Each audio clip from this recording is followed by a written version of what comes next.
आप सभी लोग आराम से बैठ जाइए। अपना ध्यान मेरी तरफ, मेरे ध्वनियों पर लगाइए। आज के इस शिविर में आप सभी का स्वागत है। जो लोग यहाँ आध्यात्म मार्ग में प्रवेश पाने के लिए इच्छा रखते हैं, उनके लिए यह सुंदर योग है। यह कार्यक्रम समाज कल्याण के लिए योग सेवा केंद्र की तरफ से प्रस्तुत किया जा रहा है। आपकी समस्याएं, शरीर से संबंधित रोग, कष्ट अथवा पीड़ा, मन के तनाव, मन के रोग अथवा आध्यात्मिक चेतना से संबंधित हो सकते हैं। आप स्वयं अपनी समस्याओं का कारण खोज पाएंगे तथा उन्हें दूर कर सकेंगे।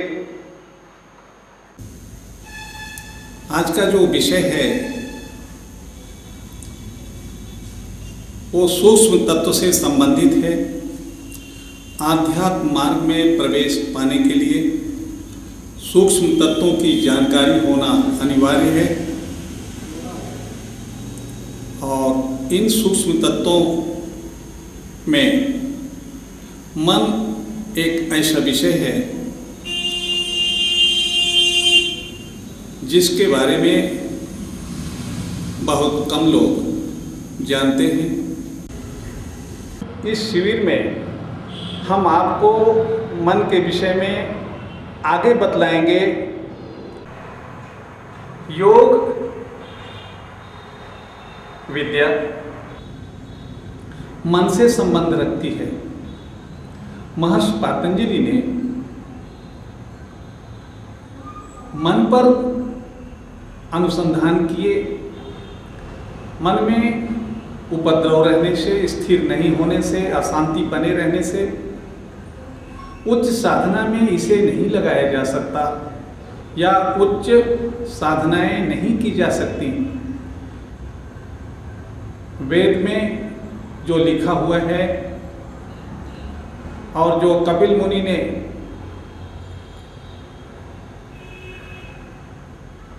सांख्य योग के विषय में लिखा, वो हमारे लिए अछूता रह जाएगा। उनको प्राप्त करने के लिए मन में शांति, स्थिरता और मन का पवित्र होना अनिवार्य है। इस विषय वस्तु पर ध्यान देकर महर्षि पतंजलि ने योग दर्शन लिखा, अनुभव किया, लोगों के समक्ष रखा।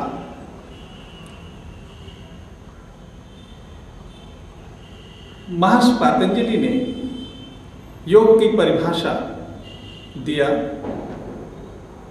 योगस चित्त वृत्ति निरोधः।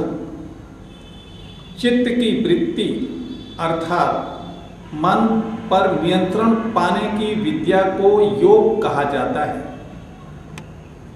योग का मतलब हाथ पांव हिलाना ही नहीं है, बल्कि मेन उद्देश्य मन में पवित्रता, स्थिरता और शांति लाना है, क्योंकि इसके माध्यम से हम ज्ञान में प्रवेश कर पाएंगे। अन्यथा यह ज्ञान मार्ग हमारे लिए शब्दों के जाल के अलावा और कुछ भी नहीं रह जाएगा। वेदांत में जो कुछ महर्षि व्यास ने लिखा, सारी अच्छी बातें लिखी, किंतु अनुभव करने के लिए हमें मानसिक उपकरण चाहिए, शांति, स्थिरता चाहिए। सांख्य योग में जो कपिल मुनि ने लिखा,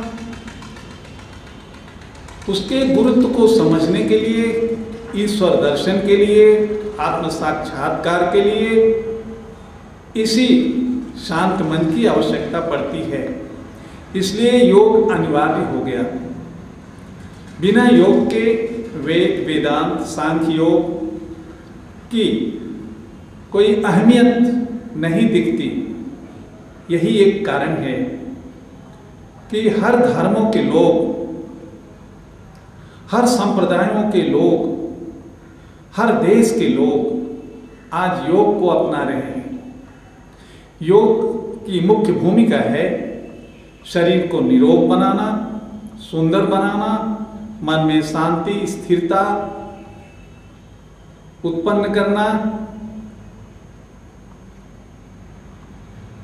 इन स्थितियों के बाद तब ज्ञान की बात आती है, जो तभी संभव है जब हम योग के नीति नियमों का पालन करते हुए पातंजलि के अष्टांग योग के माध्यम से आगे बढ़ेंगे।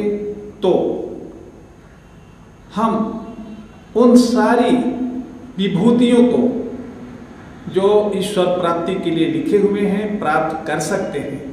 अन्यथा ये केवल हमारे लिए लिखे हुए शब्द शेष रह जाएंगे। इसलिए योग की महत्ता आज पूरे विश्व में बढ़ती जा रही है।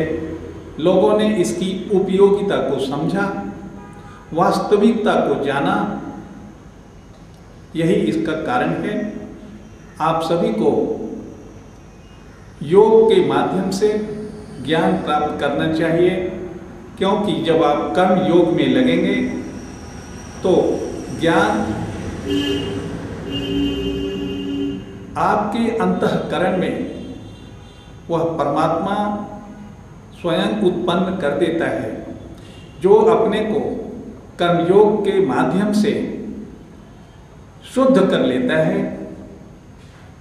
जिसका मन पवित्र हो जाता है उसको ज्ञान स्वतः प्राप्त होता है। श्री कृष्ण कहते हैं कि उसके अंदर हम ज्ञान स्वयं उत्पन्न कर देते हैं, जो अपने को कर्मयोग के माध्यम से पवित्र कर लेता है। इसलिए योग के विज्ञान को, योग की आवश्यकता को विज्ञान ने भी समझा, देखा। विज्ञान की जो दृष्टि है वो मनोवैज्ञानिक रोगियों को ठीक करने में काम आती है। उनकी भूमिका रोगों को दूर करने के लिए है, क्योंकि मन के अध्ययन के बिना मानसिक रोग दूर नहीं किए जा सकते।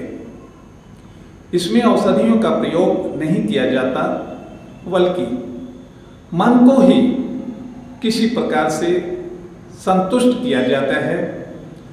उसके कष्टों को, उसकी पीड़ा को दूर करना पड़ता है।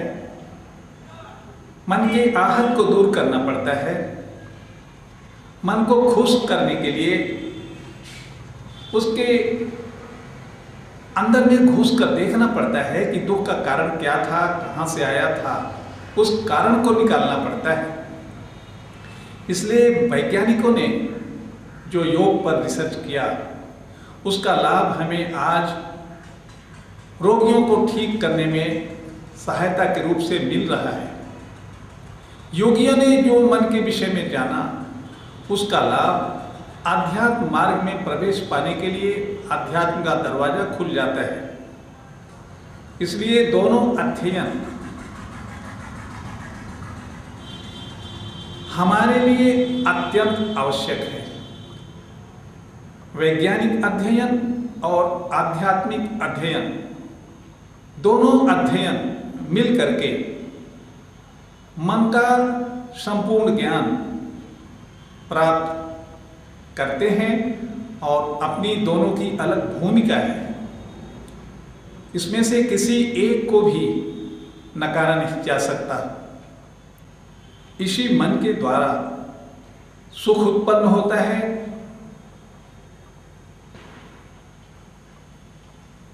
इसी मन के द्वारा दुख उत्पन्न होता है। यही मन परमात्मा को प्राप्त कराता है, यही मन परमात्मा से दूर ले जाता है। यही मन पाप करवाता है और पुण्य भी यही मन कराता है। ब्रह्मांड तक पहुंचने की विद्या मन के पास है। ब्रह्मांड से जो चाहो निकाल के लाने की विद्या भी मन के पास है। गरीब हो या अमीर, ये मन का ही खेल है।